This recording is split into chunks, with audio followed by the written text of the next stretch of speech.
Bonjour à tous, durant cette vidéo vous allez rencontrer les premières options vignes et vins pour découvrir l'exploitation du lycée Le Renaudin.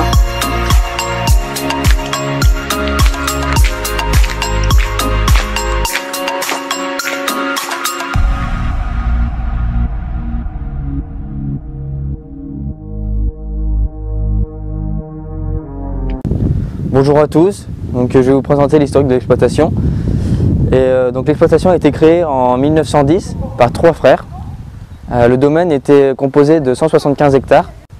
Donc les 175 hectares sont répartis sur 4 communes, donc Saint-Germain-du-Zignan, Réau, Saint-Grégoire et Jonzac. 26 hectares étaient consacrés à la production viticole et céréalière, et le reste des hectares étaient consacrés dans une prairie car il y avait de l'élevage. Dans les années 60, la municipalité de Jonzac a racheté l'exploitation pour en faire un support pédagogique. En 1990, la construction de la distillerie et des modifications dans le chai. Bonjour à tous, donc on est devant la bâtisse du cœur de l'exploitation. Donc en 2019, l'exploitation a été certifiée haute valeur environnementale de niveau 3, donc HVE3. Donc aujourd'hui, la superficie de l'exploitation est de 17 hectares de vignes et de 57 hectares de champs. Aujourd'hui, c'est une exploitation éducative qui est gérée par 3 employés. C'est ici que tout commence dans les vignes. Les vendanges débutent fin septembre, elles durent à peu près une dizaine de jours. Et la principale production part pour le cognac. Bonjour à tous, donc je vais vous présenter le travail de la vigne en hiver.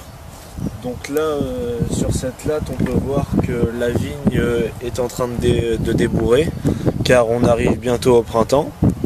Donc durant cette période d'hiver, nous effectuons plusieurs travaux, donc la taille, comme vous pouvez le voir ici, et après l'attachage, et nous poursuivons avec la réparation des fils et le changement, si nécessaire, des piquets. Donc là, on se trouve devant la benne à vendange, donc une benne stick en inox de 50 hectolitres. Donc la remorque est tractée par un tracteur pour tout simplement amener la vendange jusqu'au pressoir. La machine va vider la vendange dans la remorque et ensuite on va aller vider la remorque jusqu'au pressoir. Donc là voici le tracteur viticole qui va nous servir pour tous les travaux de la vigne. Donc on dispose là d'un Massey de 90 chevaux et ensuite on a un tracteur en location sur 6 mois qui fait environ 100 chevaux.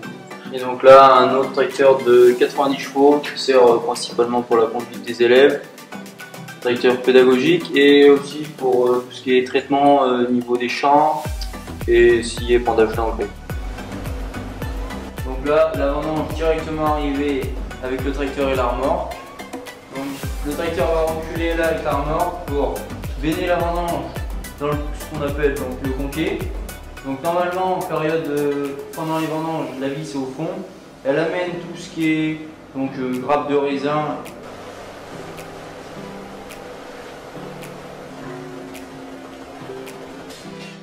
Donc une fois la vendange arrivée en vrac dans le conquet, elle est acheminée via les tuyaux directement dans les 2 pressoirs pneumatiques, un de 27 hectolitres et un de 30 hectolitres, le plus récent.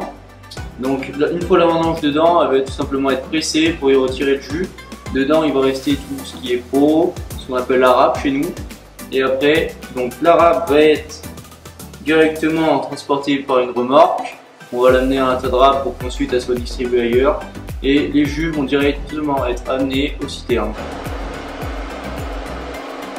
À la sortie du pressoir, le jus va dans le fécule. Donc les fécules sont destinés aux vins de Pays charentais.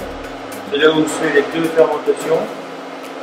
Donc ici on voit qu'elles sont thermorégulées.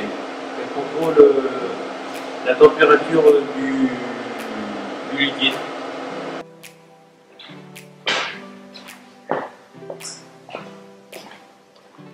Donc on se retrouve ici dans le deuxième chai de vinification, là où se passe la fermentation pour le vin de distillation, là où tout est destiné à la production du cognac. Donc ici sur la droite on a des tubes en fibre de 90 hectos et sur ma gauche des tubes de 150 hectos. Donc là on se situe dans l'endroit où il y a des barriques. Donc dans ces barriques il y a de l'eau de vie qui est stockée dedans en compte 1, 2 et 0, qui va être ensuite destinée à une maison de cognac. Bonjour, je vais vous présenter le principe d'une distillation charentaise, qui est une distillation spécifique pour le cognac.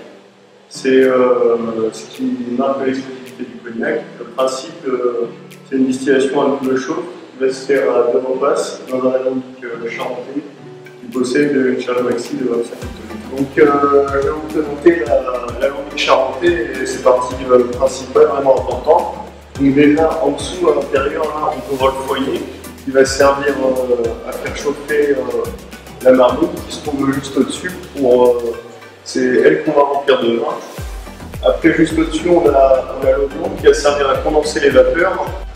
Donc les vapeurs passent dans le feu de scie. Si l'on souhaite, ici, on a le réchauffe-vin qui va servir à faire réchauffer le vin. Donc si l'on souhaite, on peut faire passer les vapeurs de vin qui vont permettre de réchauffer le vin pour la prochaine chauffe. Ou sinon, on a la vanne de détour qui va permettre de contourner le réchauffe-vin et d'éviter de faire réchauffer son vin. Ici, on a la pipe de refroidissement. Donc ça va être là où les vapeurs vont être condensées grâce à de l'eau qui est présente dedans, qui va permettre de refroidir les vapeurs et ressortir ici sous forme de distillat au porte-alcomètre. Bonjour à tous, donc mon collègue vous a présenté la première chauffe de la distillation cognac. Donc maintenant je vais vous présenter la deuxième chauffe parce que la distillation cognac est en 2 chauffes. Donc dans notre marmite nous allons mettre les bruits que nous avons obtenus lors de la première chauffe de vin. Les vapeurs d'alcool vont passer dans le col de scie, dans le réchauffe-vin et dans la pipe de refroidissement pour ressortir sous forme liquide, donc pour obtenir notre eau de vie qui servira plus tard à faire du cognac dans des élevages en fût. Donc nous nous trouvons dans la salle des ventes du lycée Le Renaudin où sont exposés plusieurs produits, les rouges, les rosés, les blancs et les cognacs. Donc on va commencer par un merlot. C'est un vin rouge issu de l'agriculture biologique qui s'accompagne avec des viandes. Après nous avons un rosé aussi issu de l'agriculture biologique qui se prend à l'apéro avec des tapas. Après nous avons un chardonnay en vin blanc. C'est un vin léger, fruité et il se consomme avec des fruits de mer. Et nous avons un sauvignon qui est un vin blanc aussi, qui se consomme avec des fruits de mer, du fromage. Et nous avons enfin 2 types de jus de raisin. Nous avons un type de jus de raisin non gazéifié et un type de jus de raisin gazéifié. Donc moi je vais vous présenter les pinots et les cognacs. Donc là on a un pinot blanc qui est fait avec un cépage uni blanc qui s'accompagne très bien avec des fraises et du melon. Donc ici nous avons un pinot rosé fait avec le cépage merlot qui s'accompagne avec du foie gras. Donc maintenant pour le cognac, on a le VS qui doit être vieilli minimum 3 ans, le VSOP qui doit être vieilli minimum 5 ans et le XO qui doit être vieilli minimum 10 ans.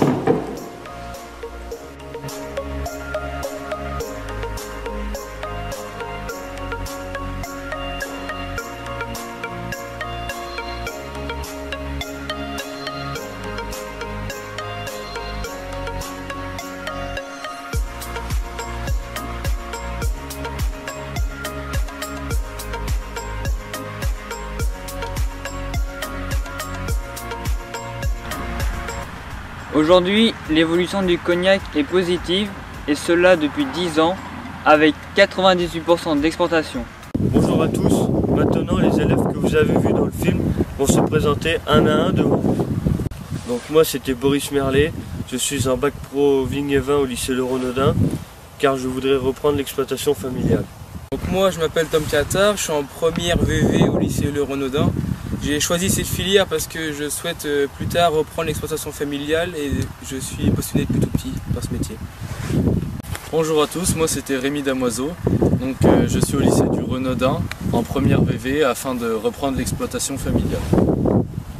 Bonjour, moi c'était Clément Février, Donc je suis en première VV au lycée Le Renaudin et j'ai choisi cette filière car je compte m'installer après un BTS. Donc moi c'était Mathis Guitonneau, j'ai 16 ans et je fais des études en viticulture car j'ai mon oncle et ma tante qui travaillent dedans, donc j'aimerais bien, ça m'intéresse de partir dans la vigne. Moi c'était Mathéo, j'ai 17 ans et j'ai voulu faire ces études pour reprendre l'exploitation de mes parents. Bonjour, moi c'était Boris, je fais des études en option vigne et vin pour reprendre l'exploitation de mes grands-parents. Alors rebonjour, alors moi c'était Élie Brodu, donc votre présentateur pour la vidéo. Et j'ai choisi cette filière car mes oncles sont dans la viticulture et j'ai toujours été passionné pour ça, donc voilà. Bonjour, je m'appelle Louis Branchot, j'ai 16 ans et j'ai choisi de faire ces études pour reprendre l'exploitation familiale car ça m'intéresse. Bonjour, moi c'était Angibo Maxence, en classe de première CGEVV.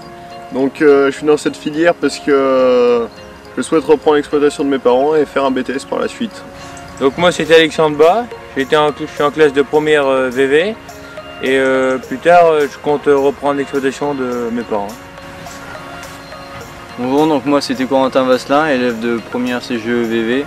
Donc moi j'ai choisi cette filière simplement pour pouvoir m'installer avec mon frère et pourquoi pas envisager d'installer l'atelier viticole avec les grandes cultures. Bonjour à tous, moi c'est Madame Crosselan et je suis professeure pour la classe que vous venez de voir en viticulture et œnologie.